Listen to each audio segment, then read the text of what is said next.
Hello guys! Isa nga po pala akong dating OFW sa bansang Hong Kong na nakapag-for good na dito sa Pilipinas at nag-decide na makapag-umpisa ng negosyo na magbibigay sa amin ng source of income kahit kasama ko yung anak ko, family ko.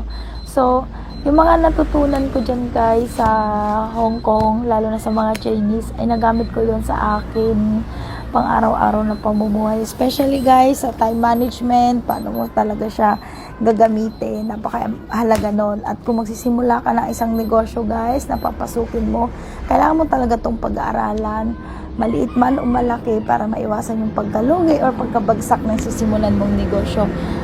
Pag yan guys, pag may knowledge ka, may alam ka sa gagawin mo, sa hakbang na mga gagawin mo, lalo na kung yung negosyong gagawin mo ay yung gusto mo at alam mo, hindi